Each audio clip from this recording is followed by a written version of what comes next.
बात बहुत विस्तृत नहीं किए थे, लेकिन गुण कौन कौन से हैं ये पहचान लिए थे हम लोग कि एक पाठक की भूमिका तथा अर्थ ग्रहण व भाव ग्रहण आदि की प्रक्रिया होनी चाहिए अनुवादक के लिए। अनुवादक मतलब जो ट्रांसलेट करते हैं उसके लिए दुभाषीय एवं द्विभाषिक की भूमिका तथा अर्थांतरण एवं भावांतरण आदि की प्रक्रिया ये होनी चाहिए। दोनों भाषा की भूमिका, अर्थांतरण, भूमिका और दोनों की भाषा के बारे में जानकारी उसको होनी चाहिए, अर्थांतरण एवं भावांतरण आदि की प्रक्रिया होनी चाहिए। मतलब जो शब्द का अनुवाद कर रहे हैं तो अर्थ का अनुवाद तो होना ही चाहिए, साथ में भाव का भी अनुवाद होना चाहिए। मतलब भाव का भी अनुवाद होना चाहिए। अगर सीधे शब्द सह कर दे तो बिल्कुल ऐसा नहीं होता। जब हम लोग अनुवाद की प्रक्रिया प्रकार पढ़ेंगे ना अलग अलग, तो आप लोगों को सबसे अच्छे तरीके से समझ में आएगा और परीक्षा के लिए बहुत महत्वपूर्ण टॉपिक होगा वो। सफल अनुवाद की पहचान, इसको छोड़ते हैं आप लोगों के लिए, अनुवाद की शैली भी छोड़ते हैं, अनुवाद प्रक्रिया पर चलते कि अनुवाद कैसे होता है। छोड़ते हैं मतलब उसको बिल्कुल हम छोड़ नहीं रहे हैं, जरूरत पड़ेगा तो उसको भी पढ़ाएंगे। परीक्षा के दृष्टिकोण से बहुत महत्वपूर्ण नहीं था, इसलिए उसको अभी साइड कर दिए हैं। इसमें अनुवाद की शैली में होता है कि अनुवाद कैसा होना चाहिए, है ना, किस प्रकार से अनुवाद अच्छे होते हैं, किस प्रकार से अनुवादित होना चाहिए। सफल अनुवाद मतलब एक अच्छा अनुवाद किस प्रकार से होता है, उसको कैसे पहचानेंगे कि अनुवाद वाकई में सही हुआ कि नहीं, मतलब सफल है कि नहीं है। इस सब के लिए है, आप लोगों को समय मिले तो पढ़िएगा, ना मिले तो फिर बताइएगा, हम तो हैं ही। फिलहाल चलते हैं अनुवाद की प्रक्रिया पर। अनुवाद की प्रक्रिया कैसे, मतलब किस प्रकार से अनुवाद होते हैं, उसका फिर तुरंत अनुवाद के प्रकार पर चलेंगे जो कि हम लोगों के लिए बहुत ही महत्वपूर्ण है। तो अनुवाद की प्रक्रिया मतलब अनुवाद कैसे होता है। तो अनुवाद की विभिन्न परिभाषाओं से स्पष्ट होता है। देखिए परिभाषा बताए थे ना हम लोग आप लोगों को, उसके बाद सीधे इस पर आ जाएंगे, फिर भी हम लोग का जो सिलेबस है वो क्रम टूटेगा नहीं। कि अनुवाद की विभिन्न परिभाषाओं से स्पष्ट होता है कि अनुवाद में स्रोत भाषा, लक्ष्य भाषा तथा अनुवादक की अनिवार्य भूमिका रहती है। अब स्रोत भाषा, लक्ष्य भाषा समझाने की आप जरूरत हम नहीं समझते, क्योंकि कल इस पर बहुत सारी बातें हुई थी, अभी भी रजनी इसको दोहराई है। तो स्रोत भाषा, लक्ष्य भाषा और अनुवादक, ये तीन चीज जो है ये बिल्कुल जरूरी है। किस चीज के लिए, अनुवाद के लिए। स्रोत भाषा के विचार, भाव और कथ्य को यथा स्थिति, समतुल्यता या निकटतम रूप में लक्ष्य भाषा में विभक्त करने के लिए अनुवाद को जिस विशिष्ट क्रिया विधि या प्रविधि से गुजरना पड़ता है उसे अनुवाद की प्रक्रिया कहा जा सकता है। कितनी अच्छी बात, मतलब अच्छे तरीके से, कितने आसान से, मतलब सरल भाषा में इसके बारे में बताया गया है। ध्यान से देखो कि वो क्या है, स्रोत भाषा। स्रोत भाषा में जो भी बातें होती हैं, जो विचार होते हैं, जो उसके भाव होते हैं, जो उसका कथ्य मतलब उसमें क्या मटेरियल है, मतलब क्या वो कहना चाह रहा है, वो उसको एकदम हू बहू वैसा ही जो अनुवादक है जो उसको ट्रांसलेट कर रहा है वह बिल्कुल वैसा ही एकदम निकटतम रूप, मतलब बिल्कुल मतलब थोड़ा बहुत अंतर 19-20 हो जाए तो हो जाए, लेकिन लगभग वैसा ही रूप में जो सामने जिस भाषा में रूपांतरित कर रहा है उस भाषा में, मतलब लक्ष्य भाषा में अभिव्यक्त कर दे। और अनुवादक जो है, मतलब जो ट्रांसलेट कर रहा है, वो जिस व्यवस्था का, जिस क्रिया विधि या प्रवृत्ति से गुजरता है, मतलब इस ट्रांसलेट को करने के लिए जिस प्रक्रिया का उपयोग करता है, जिस प्रकार के वाक्य संरचना का प्रयोग करता है, शब्द चयन करता है सरल, सुसंगठित, तो यह सभी प्रक्रिया जो है वही अनुवाद की प्रक्रिया कहलाता है। कि हम एक भाषा से दूसरे भाषा में बदलने के समय में किस प्रक्रिया से होकर के गुजर रहे हैं, वही अनुवाद की प्रक्रिया है। कितना आसान है। अनुवाद प्रक्रिया के बारे में पश्चिमी विद्वान नाइडा, न्यूमार्क और बाथगेट ने कुछ सिद्धांत प्रतिपादित किए हैं। ये सभी कहाँ के विद्वान है, पश्चिम देश के, मतलब वेस्टर्न के, तो जिसको हम लोग विदेश के कहते हैं आम भाषा में। तो वहां के लोग जो है इसके अनुवाद प्रक्रिया को लेकर के बहुत सारे सिद्धांत दिए हैं। नायडा ने अनुवाद प्रक्रिया के 3 सोपान माने हैं, मतलब 3 अलग अलग खंड माने हैं। पहला विश्लेषण, दूसरा अंतरण और तीसरा पुनर्गठन। कहते हैं कि उसका पहले विश्लेषण कीजिए, मतलब उसको अलग अलग करके एकदम खंडन करके पढ़िए, उसका उसका अंतरण करिए, मतलब उसको ट्रांसलेट कीजिए, और फिर उसका पुनर्गठन कीजिए, मतलब उसको अलग अलग तोड़ दीजिए, उसका ट्रांसलेट कर दीजिए और फिर सबको समेट के एक जगह इकट्ठा कर दीजिए। ये 3 अलग अलग वो स्तर मतलब पैमाना माने हैं अनुवाद का। फिर न्यूमार्क नाम के विद्वान हैं, उन्होंने अनुवाद प्रक्रिया के विश्लेषण द्वारा उसे नए ढंग से प्रस्तुत किया और उसके 3 सोपान माने। यह भी ये जो विश्लेषण द्वारा जो नए ढंग से प्रस्तुत करने की बात कहे नायरा, उसके बाद न्यूमार्क ने कहा, ये भी 3 बात कहते हैं कि मूल भाषा पाठ, बोधन तथा व्याख्या और अभिव्यक्ति या पुनर्सर्जन। ये कहा, कहते हैं कि मूल भाषा जो है जहाँ जिससे हम ट्रांसलेट करने का सोच रहे हैं, उस भाषा को अच्छे से समझना चाहिए, उसका पाठ करना चाहिए। और फिर दूसरा कहते हैं कि बोधन तथा व्याख्या, मतलब उसको आप अच्छे से बोध होना चाहिए, हमारे पास जानकारी होना चाहिए। फिर उसकी आप व्याख्या कीजिए, किसमें? दूसरी भाषा में। और उसको मतलब विस्तृत रूप से समझिए, उसको व्याख्यायित कीजिए और फिर उस अंत में क्या कीजिए, उसको अभिव्यक्त कीजिए, मतलब लक्ष्य भाषा में उसको आप ट्रांसलेट कर दीजिए, अनुवाद कर दीजिए। फिर बाथगेट कहते हैं कि अनुवाद की प्रक्रिया को विस्तृत एवं व्यवहारिक ढंग से यह प्रस्तुत किया, और बाथगेट ने अनुवाद की प्रक्रिया के 7 सोपान माने हैं। ध्यान से देखिएगा, मूल भाषा पाठ का समन्वयन, विश्लेषण, बोधन, पारिभाषिक अभिव्यक्ति, पुनर्गठन, पुनरीक्षण और पर्यालोचन एवं लक्ष्य भाषा पाठ। जब देखिए आपको पूछा जाएगा ना कि एक भाषा से दूसरे भाषा में अनुवाद करने समय में किस प्रक्रिया से होकर के गुजरना पड़ेगा, तो आपको अगर तीनों ये मतलब विद्वान का अगर बात नहीं याद रहेगा, कम से कम बाथगेट जो है इनके 7 जो सोपान माने हैं, 7 सिद्धांत जो माने हैं, वह याद रखना होगा कि अनुवाद के लिए सबसे महत्वपूर्ण और आवश्यक शर्त क्या क्या है। क्या है? मूल भाषा पाठ का समन्वयन, मतलब जो स्रोत भाषा है उस भाषा का एकदम गहन अध्ययन पाठ होना चाहिए और एकदम उसका समन्वयन होना चाहिए, बहुत बिखरा हुआ चीज नहीं चाहिए। उसके बाद कह रहे हैं कि उस पाठ के समय में बहुत गहन अध्ययन की आवश्यकता है। दूसरा कहते हैं विश्लेषण, फिर उसको आप खंडित कर दीजिए एकदम बिल्कुल बांट चीट के, उसको एक एक चीज टुकड़ा टुकड़ा करके पढ़िए। जैसे अभी हम लोग कैसे पढ़ना शुरू किए, अनुवाद क्या है, अनु क्या है, वाद क्या है, कहाँ से आया, इसको ये जोड़े तब वो अनुवाद बना, है ना। तो कहते हैं वैसे ही आप उसको विश्लेषण कीजिए। फिर तीसरा कहते हैं बोधन, मतलब आप उसको समझिए, विश्लेषण करने का उसको आप बहुत बहुत बारीकी में जाकर के उसको समझिए, उसका बोध कीजिए, उसकी जानकारी को एकत्रित कीजिए। फिर पारिभाषिक अभिव्यक्ति कीजिए, मतलब परिभाषा के रूप में उसको अपने भाव के हिसाब से परिभाषा के रूप में उसको अभिव्यक्त कीजिए, सामने वाले लक्ष्य भाषा में दर्शाइए। फिर उसका पुनर्गठन कीजिए, मतलब जो आप जिसको विश्लेषण कर दिए, जिसका आप बोधन कर चुके हैं, उसके परिभाषा वगैरह को समझ चुके हैं, लिख चुके हैं, उसका फिर आप पुनर्गठन, उसको फिर से आप निर्माण कीजिए। फिर है पुनरीक्षण, मतलब फिर से उस चीज को आप निरीक्षण कीजिए कि वाकई में वो सही हुआ कि नहीं हुआ। और पर्यालोचन एवं लक्ष्य भाषा पाठ, और उसके जो पर्याय हैं, अर्थात आप जो लक्ष्य भाषा से स्रोत भाषा में जिसको अनुवाद किए हैं, उसको आप फिर से एक बार लोचन मतलब देखना, फिर से उसको आप देखिए और लक्ष्य भाषा मतलब जिस भाषा में आप ट्रांसलेट कर दिए हैं उस भाषा का फिर से पाठ कीजिए, तब जाकर के पूर्ण रूप से आपका अनुवाद सफल माना जाएगा। क्लियर? बहुत ही आसान है। आगे है अनुवाद प्रक्रिया के उक्त प्रारूपों तथा प्रविधि सिद्धांतों की विश्लेषण से स्पष्ट होता है कि अनुवाद में मूलभूत इकाई है।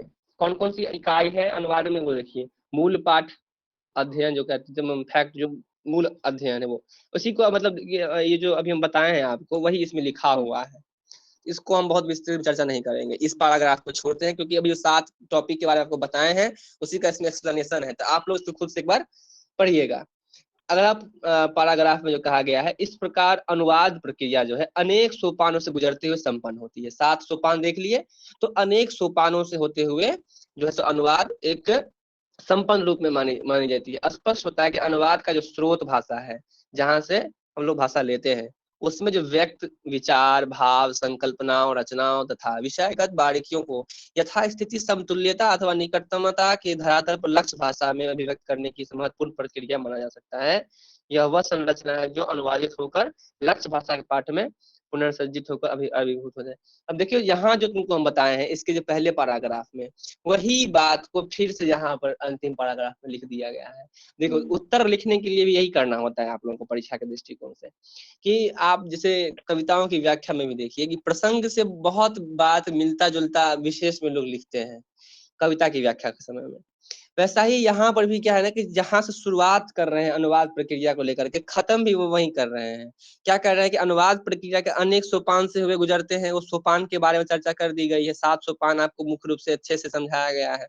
फिर वही बात कहे हैं जो पहले कहे थे कि स्पष्ट होता है कि अनुवाद का जो स्रोत भाषा है, उसका जो विचार है, जो भाव है, जो कथ्य है ना, जो उनकी रचना है, उन सबको एकदम बिल्कुल लगभग वही न 19 न 20 लगभग उसी बात को निकटतमता के धरातल पर एकदम बहुत करीब जा करके, ऐसा ना लगे कि जो बात कहना चाह रहा है, जो भाव विचार है वो उससे बहुत हट करके, नहीं, बिल्कुल वही होना चाहिए, बस भाषा अलग होना चाहिए, लिपि अलग। तो उसके धरातल पर देखेंगे तो अभिव्यक्त करेंगे तो वह क्या है, अनुवाद की महत्वपूर्ण प्रक्रिया मानी जा सकती है। और यह वह संरचना है जो अनुवादित होकर लक्ष्य भाषा पाठ में पुनर्सर्जित होकर होता है। मतलब यह जो प्रक्रिया है यही पूर्ण होता है और लक्ष्य भाषा में जब बदल जाता है और उसका जब हम लोग पाठ करते, लक्ष्य भाषा का जो पाठ करते हैं पुनर्सर्जित होकर वही आविर्भूत होती है और वही अनुवाद का संपूर्ण प्रक्रिया संपन्न करते हुए खत्म होती है। अनुवाद क्या होता है ये आप लोग अच्छे से समझ गए, अनुवाद की क्या प्रक्रिया होती है ये समझ गए, कौन कौन से सोपान कौन कौन सा स्टेप होता है उसका ये समझ गए, उसकी व्याख्या हम बता दिए आप लोगों को, अंत में फिर कैसे खत्म करना है ये बता दिए। अब है अनुवाद के प्रकार, कितने प्रकार के अनुवाद होते हैं ये देखना है। संस्कारशील जीवन के लिए केवल एक भाषा नहीं अपितु अनेक भाषाओं में व्याप्त तथा व्यक्त जीवानुभूति सौंदर्य तथा संस्कारों का भी आवश्यकता होती है। हम पहले ही बताए थे आप लोग को, पहली क्लास में बताए थे कि हाँ, पहली शायद पिछली क्लास में बताए थे कि इस विश्व में इतनी सारी हजारों भाषाएं हैं, उसमें एक दो भाषा जान करके हम बहुत बड़े जानकार विद्वान नहीं बन सकते, अपने संस्कार का पूर्ण विकास नहीं कर सकते, उसके लिए हमें अनेक भाषा को जानने की आवश्यकता होती है। तो क्या कहे हैं, संस्कारशील जीवन के लिए केवल एक भाषा नहीं बल्कि अनेक भाषाओं में जो भी संस्कार, जीवन की अनुभूति है, सौंदर्य है, उसकी जो खास बातें हैं, संस्कार है, सभी की उस संस्कार को पाने के लिए सभी चीज को ग्रहण करना आवश्यक है। लेकिन अच्छी अनुवाद प्रक्रिया के बिना यह सब कुछ असंभव सा है। अब दूसरी भाषा को हम समझ नहीं सकते हैं तो उस भाषा की जो बात है, रसास्वादन है, उसको अपनी भाषा में कैसे समझेंगे जब अनुवाद अच्छे से होगा। और अनुवाद प्रक्रिया अच्छे से अगर नहीं पूर्ण उसका पालन नहीं किया जाएगा तो हम लोग समझ नहीं पाएंगे। फलतः दुनिया भर की भाषाओं के एक दूसरी में अनुवाद हुए और संस्कृति सभ्य तथा संस्कारशील मनुष्य जीवन का आदान प्रदान होता रहा है। तो हाँ देखिए, मैं पहले ही बता इस टॉपिक में चर्चा कर चुका हूँ अपनी भाषा में कि जब तक भाषा का सही रूपांतरण नहीं होगा एक भाषा दूसरे भाषा में, तो वहाँ का संस्कार मतलब वहाँ का जो कल्चर है ना, वो एक दूसरे के साथ साझा नहीं होगा। क्या हुआ है कि वेस्टर्न कल्चर, वहाँ का संस्कार हम लोगों के ऊपर हावी हो गया है, हम लोग का संस्कार आगे विकसित नहीं हुआ। मूल कारण क्या है कि उन लोगों की भाषाओं का अनुवाद हमारे भाषा में हुआ और हम लोगों की भाषा का अनुवाद उनकी भाषा में नहीं हुआ। अब तो होते जा रहे हैं, लेकिन ये उस समय की बात है। कब की, बहुत पहले की, जब भाषा का विकास हो रहा था, अनुवाद की प्रक्रिया शुरू हो रही थी, जब राजभाषा अधिनियम आया था, जब संगठन की स्थापना हुई थी। चलिए इस मूलक के हिंदी में फिर से अच्छा फ्लैशबैक में जाइए, रिलेट करते रहिए, किसी चीज को सब हो पाएगा, समझे। जहाँ रिलेट करना संबंध लेना छोड़े पीछे से आगे की ओर, तो बस कुछ नहीं फिर समझ पाइएगा अच्छे से। तो आगे हम देखते हैं अनुवाद की इस प्रक्रिया में प्रयोजन तथा प्रयोजन, प्रयोग तथा प्रयोक्ता आदि तत्वों के आधार पर अनुवाद के अनेक भेद प्रभेद हो सकते हैं। इन प्रयोगों के 4 मुख्य आधार माने जाते हैं: गद्य पद्य का आधार, साहित्यिक विद्या का आधार, विधा का आधार, विषय का आधार तथा अनुवाद प्रकृति का आधार। अब देखिए अनुवाद की अलग अलग भेद हैं, समझ रहे हैं। तो अनुवाद की जो प्रक्रिया हम लोग अभी पढ़े हैं उसमें खास उद्देश्य रहता है ना, किसी खास उद्देश्य के साथ वो किसी खास उद्देश्य से अनुवाद किया जा रहा है, किसी खास एक पैटर्न पर एक प्रक्रिया को अपना कर अनुवाद किया जा रहा है, प्रयोग किए जा रहे हैं। प्रयोक्ता आदि तत्वों के आधार पर अनुवाद के अनेक भेद माने गए हैं। और किस किस आधार पर जो है भेद माने गए हैं, तो गद्य पद्य का आधार, गद्य पद समझ रहे हैं ना, गद्य में जो कहानी नाटक वगैरह लिखी जाती है वो, और पद्य तो कविताएं, लोकोक्तियां, मुहावरे सब पद्य में लिखे जाते हैं। तो इसमें इसके आधार पर एक अलग प्रकार की, उसके लिए अलग अनुवाद का प्रक्रिया अपनाया जाता है। साहित्यिक विधा का आधार, साहित्यिक को भी बातें रचना है और उसको अगर अनुवाद करना है तो उसको एक इसके आधार पर, साहित्यिक विधा के आधार पर अनुवाद की प्रक्रिया बांटी जाएगी। फिर विषय का आधार तथा अनुवाद प्रकृति का आधार, विषय के आधार पर अलग जिस प्रकार के विषय हैं उसमें अलग प्रकार की शब्दावली, भाषा और प्रक्रिया का उपयोग किया जाएगा। और अनुवाद प्रकृति का आधार, अनुवाद की मुख्य प्रकृति क्या है, उसका नेचर क्या है, उसकी शैली क्या है, उस हिसाब उसको आधार मान करके अलग अलग भेद माने गए हैं। सबसे महत्वपूर्ण अंतिम आधार माना जा सकता है क्योंकि उसकी प्रकृति आंतरिक है। जो अनुवाद प्रकृति है उसकी आंतरिक प्रवृत्ति है, मतलब अनुवाद वास्तव में अनुवाद क्या है, उसकी उसकी खुद की इम्पोर्टेंस क्या है, उसको दिखाने का काम करती है। इसी सबसे अंतिम वाला जो बताया गया अनुवाद प्रकृति, वह सबसे महत्वपूर्ण माना जा सकता है।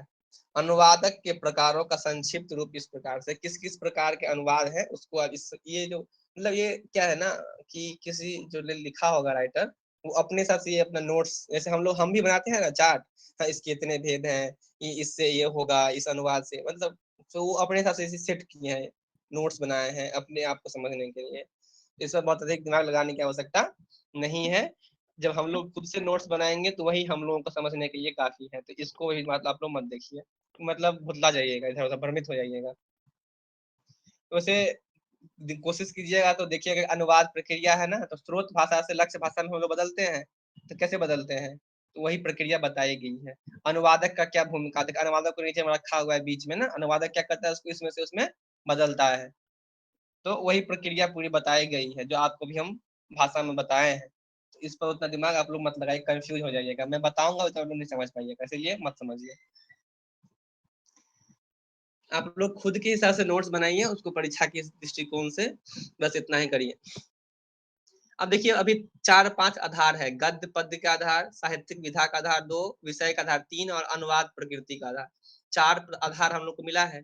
तो पहला जो है गद्य पद्य के आधार पर अनुवाद कैसा होना चाहिए, देखो पहला है गद्यानुवाद, मतलब गद्य में अनुवाद कैसा होता है वह दिखाया गया है। यह अनुवाद गद्य में होता है या किया जाता है। गद्य मतलब कहानी, जैसे कहानी किसी दूसरे भाषा में, या निबंध मतलब गद्य की जो भी बातें होती, निबंध, नाटक, उपन्यास, कहानी आदि आदि आदि, वो सब क्या है ना, उस सब का अनुवाद जो है वो गद्य में किया जाता है। गद्य का ही गद्य में अनुवाद किया जाता है, वो गद्यानुवाद कहलाता है। गद्य पद के आधार पर पहला भेद क्या आया, गद्यानुवाद, इसमें गद्य में ही अनुवाद किया जाता है। और गद्य का ही गद्य में अनुवाद, ये नहीं ये जो कविता का अनुवाद हम पद्य में कर रहे हैं तो वो नहीं, वो अनुवाद नहीं हुआ, यहाँ पर गद्यानुवाद अंतर्गत हो जाता है। फिर पद्यानुवाद क्या होता है, वो है कि अनुवाद में पद्य होता है, पद का ही अनुवाद पद्य में हो जाता है, जैसे छंदानुवाद भी कहते हैं, पद्यानुवाद भी कहते हैं। जैसे कोई भाषा मैथिली में लिखा हुआ है आप हिंदी में अगर आप कर दे रहे हैं तो वो क्या कहलाएगा, पद्यानुवाद कहलाएगा। पंजाबी मराठी की कोई भाषा है उसको आप अंग्रेजी में कन्वर्ट कर दे रहे हैं, हिंदी में कर दे रहे हैं, तो वो आपका पद्यानुवाद या छंदानुवाद कहलाएगा। और तीसरा होता है मुक्त छंदानुवाद, जो पूरे मुक्त है। स्पष्ट है कि यह अनुवाद मुक्त छंद में किया जाता है, मूल सामग्री या पाठ में छंद में होने पर ही मुक्त छंद अनुवाद होता है। ये जो बताया गया है, जब छंद समझते हैं आप, छंद हम बताए थे व्याकरण का हिस्सा है छंद। छंद में, छंद क्या है, एक प्रकार की कविता छंद में लिखी जाती है, छंद से मुक्त होकर के भी लिखी जाती है। छंद एक समझ लीजिए एक प्रकार है, एक व्यवस्था है जिसके आधार पर कविताएं पद लिखी जाती है। लेकिन यहाँ पर क्या है, मुक्त छंद। तो कुछ बहुत सारी कविताएं बाद में से लिखी जाने लगी, रीति काल तक छंद से बद्ध था, लेकिन आधुनिक काल में आकर छंद मुक्त कविताएं लिखी जाने लगी। और जब मुक्त छंद की अनुवाद जो होते हैं उसे हम लोग कहते हैं मुक्त छंद अनुवाद। इसमें क्या होता है, अनुवाद मुक्त छंद में किया जाता है, इसमें बाध्यता नहीं होती कि आप गद्य में कर रहे हैं कि पद में कर रहे हैं। या छंद बहुत सारे भेद होते हैं ना, दोहा सोठा अलग अलग, उसमें आप करे ना करे कोई फर्क नहीं पड़ता है, बस आप यूं ही कर दीजिए, बस समझ में आ देना चाहिए। वो है मुक्त छंद अनुवाद। स्पष्ट है।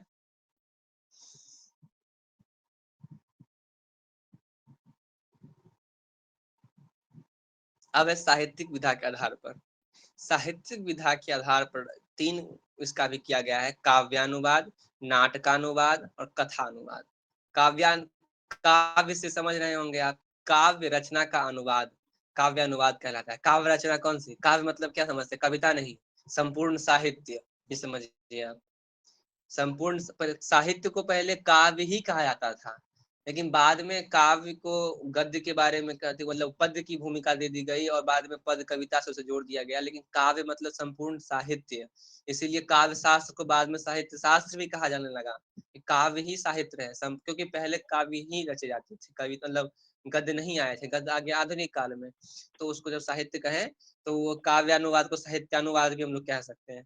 तो काव्य रचना का अनुवाद जो भी था काव्यानुवाद कहलाया। काव्यानुवाद प्रायः गद्य पद्य या मुक्त छंद में आवश्यकता अनुसार, है ना, क्योंकि साहित्यिक सभी विधा में रची जाती थी, तो अपने अपने हिसाब से रचनाएं जो मतलब अनुवाद करेंगे वो काव्यानुवाद कहलाएगा। ठीक है, समझ गए? अब गद्य पद्य मुक्त छंद सब इसमें आ जाता है, क्योंकि साहित्य पूर्ण संपूर्ण साहित्य है, उसमें सभी ये तीनों चीज आ जाते हैं उसमें। फिर नाटकानुवाद, नाटक का किसी दूसरी भाषा में नाटक में अनुवाद करना जो है नाटकानुवाद कहलाता है। कितना स्पष्ट है ना। मान लीजिए अभी हम लोग एक पढ़ रहे हैं नाटक, कौन सा? खामोश अदालत जारी है, वो हिंदी में है। और देखो खामोश को मराठी में क्या कहते हैं? शांत, क्या कह रहे हैं? देखो खामोश, उसका ना खामोश का बोल रहे हैं।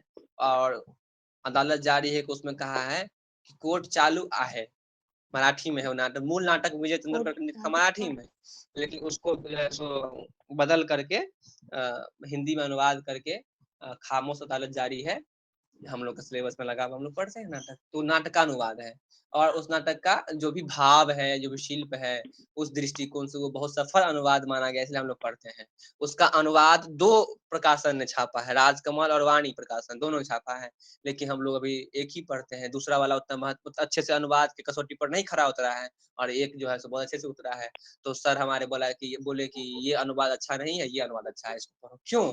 कि वो अनुवाद की किस किस प्रक्रिया से होकर गुजरा है, कितना समीप निकटतम अर्थ प्रस्तुत किया है, भाव लिखा है, तो वो वहाँ वो मायने होता है अनुवाद का। समझ रहे हैं? तो ये सब जब आइएगा अच्छे स्तर पर, ये सब जानकारी रहेगी तब ना आप खुद निर्धारण कर पाएंगे कि ये नहीं, ये अच्छा अनुवाद है। कब? जब इस प्रक्रिया को आप जान पाएंगे तब ना।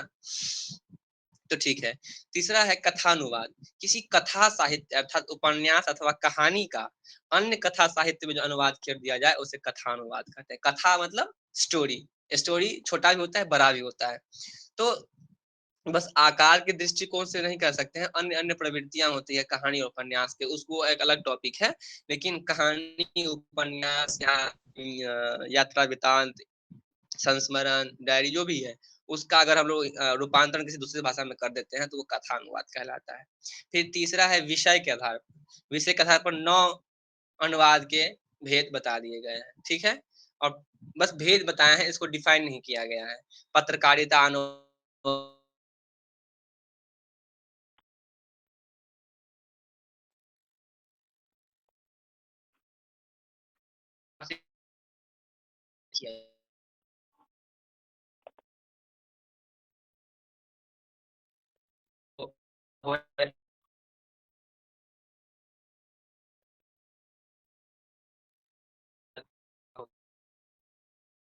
भैया आवाज नहीं आ रहा। जी भैया आवाज नहीं आ रहा। आवाज नहीं आ रही?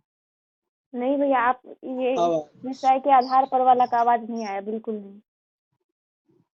अच्छा अच्छा, देखो विषय के आधार पर 9 भेद बना दिए गए हैं। पत्रकारिता अनुवाद, विधि साहित्य अनुवाद, वैज्ञानिक साहित्य अनुवाद, धार्मिक साहित्य अनुवाद, ललित साहित्य अनुवाद, कार्यालयीन अनुवाद, गणित साहित्य अनुवाद, ऐतिहासिक साहित्य अनुवाद और तकनीकी अनुवाद। तो देखो विषय के आधार पर मतलब ये अन्य अन्य विषय हैं, गणित है, विज्ञान है, ललित है, धार्मिक, मतलब अलग अलग विषय हैं। उनके आधार पर अनुवाद का 9 भेद बना दिए, अलग अलग बना दिए गए हैं। और उस क्षेत्र में होने वाले शब्द के जो प्रयोग है, उसमें जो अनुवाद की प्रक्रिया है, उस हिसाब से 9 भेद बना दिए गए हैं। अलग अलग क्षेत्र, अलग अलग विषय हैं, और उसके आधार पर अनुवाद की प्रक्रिया, अनुवाद के भेद बता दिए गए हैं। ठीक है, क्लियर? इसकी परिभाषा नहीं दी गई है, आप लोग बस इसको खुद से परिभाषित कर लीजिए। जैसे पत्रकारिता है, तो पत्रकारिता के क्षेत्र में जो भी पत्र है, पत्र पत्रिका है, उसको अगर अपनी भाषा में अनुवाद करते हैं तो उसी भाषा में तो पत्रकारिता अनुवाद होगी। बस ये इतना ही समझना है, इससे अधिक नहीं, ऊपर भी ऐसे ही लिखा है। आगे है और महत्वपूर्ण है, अनुवाद प्रकृति के आधार पर। पहला देखिए, मूलनिष्ठ अनुवाद। मूलनिष्ठ अनुवाद क्या है? यह अनुवाद मूल पाठ या विषय वस्तु का अनुगमन करता है। मूल पाठ, जो स्रोत भाषा है ना, उसका वो बिल्कुल जो सही चीज है उसको पढ़ता है और फिर उसका अनुगमन करता है, अपने भीतर उसको सम्मिलित करता है। मूल मुक्त अनुवाद। मूल मुक्त अनुवाद क्या है? इस प्रकार के अनुवाद के अनुवादक को काफी छूट होती है, परंतु विचारों, भावों अथवा कथ्य तब्दीली की छूट न होकर अभिव्यक्ति शैली की होती है। कह रहे हैं कि क्या है कि मूल मुक्त है, कि आप जो मूल बात है उससे कुछ हट करके भी आप अनुवाद में उसी को शामिल, अपने मन से उसमें कुछ शामिल कर सकते हो, उसके लिए आपको आजादी है। लेकिन आजादी किस चीज पर है? उसका जो विचार है, उसका जो भाव है, उसका जो कथ्य है, जो फैक्ट है, वो रहेगा ही रहेगा, उसको आप नहीं छोड़ सकते हैं। बल्कि आप उसमें अपने मन में जो उससे जुड़ी हुई बातें आ रही है, जो भाव आपके मन में आ रहा है, उसको आप उसमें शामिल कर सकते हैं। यह आपके वह थोड़ा मतलब अनुवादक के लिए छूट होता है बस यहाँ पर। फिर है तीसरा, शब्दानुवाद। ये बहुत महत्वपूर्ण शब्दानुवाद, ध्यान से देखो। इस प्रकार के अनुवाद में मूल पाठ का शब्द सह अनुवाद किया जाता है। जैसे कोई कविता है, उदाहरण दे रहे हैं, उसमें अगर हम कह रहे हैं कि अहाँ कतऽ जाइ छी, मैथिली में बोले, और हम बोले कि अरे आप कहाँ जा रहे हैं, है ना? तो वो क्या हो गया? बिल्कुल शब्द सह अनुवाद हो गया ना, एक एक शब्द का अनुवाद। अहाँ, आप, कहाँ, कतऽ, मतलब एक एक चीज का अनुवाद, शब्द सह अनुवाद हो रहा है, तो उसको शब्दानुवाद कहेंगे। फिर एक भावानुवाद। इस प्रकार के अनुवाद में मूल पाठ के अर्थ, विचार तथा भावों पर विशेष ध्यान दिया जाता है। क्या कह रहे हैं कि अनुवाद का जो मूल पार्ट है उसमें शब्द, एक एक शब्द करके हम व्याख्या नहीं करेंगे। क्या करेंगे? अनुवाद कैसे करेंगे कि मूल पाठ का जो अर्थ है, उसका जो अर्थ निकलता है, वह उसका जो लेखक का या कवि का जो विचार है या उसका जो भाव है, उसको हम अपने हिसाब से उसको हम दूसरी भाषा में ढाल देते हैं, वो भावानुवाद है। कौन सी अनुवाद की जो मतलब भेद है वो ज्यादा अच्छा होता है अनुवाद के लिए, इस पर भी बात हम लोग करेंगे। तो ये हो गया भावानुवाद, मतलब अपने भाव के हिसाब से उन सारे फैक्ट को, फैक्ट चेंज नहीं होगा, कथन भी चेंज नहीं होगा, अर्थ भी चेंज, लेकिन उसको बस अपने हिसाब से हम कर देंगे, एक एक शब्द व्याख्या नहीं करेंगे। जैसे कविता की ही व्याख्या जैसे बोले, तो बहुत सारी कविता, जैसे पार्ट 2 को पढ़ा रहे हैं तो उसमें केदारनाथ अग्रवाल की छोटी छोटी कविता है, तो हम बोले कि अरे इसकी व्याख्या तो करनी पड़ेगी, संदर्भ लिखे, प्रसंग लिखे, उसकी एक एक शब्द की व्याख्या किए, फिर उसको निष्कर्ष लिखे, है ना? तो क्या किए, हिंदी में ही है, फिर भी उसको हिंदी में हम लोग व्याख्या करते हैं। समझ रहे हैं बात? तो क्या होता है ना, उस शब्द और फैक्ट के साथ साथ हम अपनी भाव का भी मिश्रण करते हैं, कवि के संदर्भ का मिश्रण करते हैं, तो वो सब क्या होता है ना, भावानुवाद होता है। शब्दानुवाद नहीं हुआ, वो भावानुवाद होता है। अब है छायानुवाद। देखिए जितना पढ़ रहे हैं ना उसको बहुत विस्तृत रूप से समझाया गया है, सबको आपको पढ़ के आना पड़ेगा, हम थोड़ी बताएंगे इतना। शब्दानुवाद, भावानुवाद, ये सब महत्वपूर्ण है, सब नहीं बताएंगे, लेकिन जो महत्वपूर्ण देख रहे हैं ये सब महत्वपूर्ण है, ये सब आपको पढ़ना पड़ेगा। देखिए ये सब, समझे? इतना ही है, बहुत अधिक तो है नहीं, तो ये सब हम आपके ऊपर छोड़ के जाएंगे। बस ये 10 तक आप लोग इसको देख लीजिए। छायानुवाद क्या होता है कि छायानुवाद प्रायः शब्दानुवाद की तरह मूल पाठ के शब्दों का अनुसरण न करके उसके भाव और विचार आदि की छाया मात्र लेकर चलता है। छायानुवाद है कि जो जिस भाषा से हम शब्द ले रहे हैं अनुवाद करने के लिए, उसका मूल पाठक शब्दों का वो बस अनुसरण करता है कि इसमें कौन कौन सी बातें हैं वो सब देख लेता है, और उसकी भाव विचार आदि पर जो है मात्र थोड़ा सा थोड़ा उस पर अपनी दृष्टि देता है, और बाद बाकी अपनी भाव मिश्रण करके उसकी रचना कर देता है। तो वो हो गया छायानुवाद, मतलब हल्की सी छाया पड़े उस किताब पर और उसकी बात लेकर के आप दूसरी भाषा में कन्वर्ट कर दीजिए, छायानुवाद हो गया। सारानुवाद। सारानुवाद क्या है? लंबे मूल पाठ। कोई ऐसा मूल पाठ है कि बहुत लंबा है, तो सारांश समझते हैं ना, जो पूरा कथ्य होता है उसको सारांश रूप में व्यक्त कर देना, सारानुवाद कहलाता है। समझ गए? आगे बढ़ते हैं।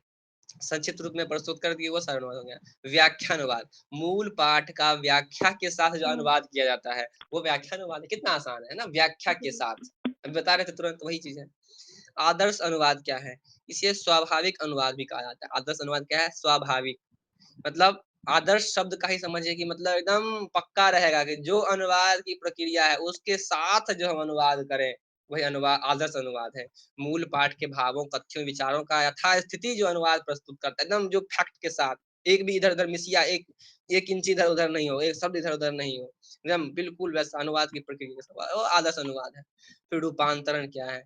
इसमें प्राय मूल भाषा का पाठ के रूप में आवश्यकता अनुसार बदल दिया जाता है। मूल भाषा का जो पाठ है उसे अपनी जरूरत पड़ने पर बदल दिया जाता है, चेंज किया जाता है। प्राय रेडियो रूपांतरण इस श्रेणी में आते हैं। रेडियो पर भी बात करेंगे, जब संचार माध्यम लेखन पढ़ेंगे तो रेडियो पर बहुत विस्तार से बात, रेडियो एक चैप्टर है उसमें, बहुत अच्छे से पढ़ना होगा। तो रेडियो रूपांतरण मतलब ट्रांसलेट करने समय में अलग-अलग क्षेत्र में अलग-अलग भाषा में जब बोली जाती है, तो बिल्कुल जो है सो उसको बदल दिया जाता है, समझ गए? भाषा को। तो रूपांतरण कर दिया था। बिल्कुल रूपांतरण मतलब बिल्कुल रूपांतरण शब्द भी अनुवाद के लिए ही आया है। बिल्कुल याद रहना चाहिए, आप लोगों को बताए थे। फिर है वार्ता अनुवाद। वार्ता अनुवाद क्या है? इस आशु अनुवाद भी, इसे जो है आशु अनुवाद कहा जाता है। आशु अनुवाद क्या है? विभिन्न भाषाओं अर्थात दो भिन्न-भिन्न भाषा-भाषी के बीच जो द्विभाषी के रूप में अनुवादक जो अनुवाद करता है, उसे वार्ता अनुवाद कहा जाता है। देखिए, वार्ता मतलब होता है बात करना। जैसे प्रधानमंत्री विदेश गए, फ्रांस गए, तब इनको ना फ्रेंच आता है ना उसको, मान लो हिंदी आती है, तो क्या करेगा? बीच में एक ट्रांसलेटर बैठेगा, इनकी बात को उधर पहुंचाएगा, उनकी बात को उधर पहुंचाएगा। वो हो गया वार्तानुवाद, मतलब बातचीत के दौरान जो ट्रांसलेट करता है एक भाषा दूसरे भाषा में, वो हो गया वार्तानुवाद। इसको आप लोगों को बारीकी में पढ़ना है। तो शब्दानुवाद क्या है, भावानुवाद क्या है, वो है आप लोग का काम है इसको पढ़ के आना। शब्दानुवाद क्या होता है, भावानुवाद क्या होता है, और फिर मैं भी बता दूंगा। ये लिस्ट आप लोग अपने कॉपी में बना लीजिएगा। इस लिस्ट में देखिएगा कि अनुवाद के प्रकार कितने हैं, 4 है ना, बताए थे 4 हैं। तो गद्य पद के आधार पर, साहित्यिक विषय के आधार पर, विषय के आधार पर और अनुवाद प्रकृति के आधार पर। तो देखिए कि इसके आधार पर 3 है, इसके आधार पर भी 3 है। फिर विषय के आधार पर बहुत सारे हैं, 9 है ना, 9 थे, 9 का नाम लिखा हुआ है। अनुवाद प्रकृति के आधार पर बहुत सारे हैं, तो सबका नाम लिखा हुआ है। तो आप अपने-अपने हिसाब जैसे आपको सुविधा हो वैसे आप लेकिन ये नोट्स बना लेंगे, क्योंकि आपको बिल्कुल अनुवाद की जो प्रकार हैं, भेद हैं, वो बिल्कुल याद होना चाहिए, समझ गए? ये लिस्ट बना के आप एक कॉपी रख लीजिए, फोटो स्टेट करा के एक दीवार पर चिपका लीजिए, ताकि दिमाग में घुसा रहे हमेशा। क्योंकि 20 नंबर या 5 नंबर का एक प्रश्न इससे फिक्स है आप लोगों का, अनुवाद से जुड़ा हुआ। ये तो आप लोग पढ़ लेंगे, या हम पढ़ा ही देंगे, अगली क्लास में खत्म ही हो जाएगा अनुवाद। तो आप लोग का अनुवाद जो क्या हो जाएगा, खत्म हो जाएगा। आप लोग पढ़ के आएँगे, अगली क्लास में पूछ लेंगे हम सबसे, और फिर इसको खत्म कर दिया जाएगा, ठीक है?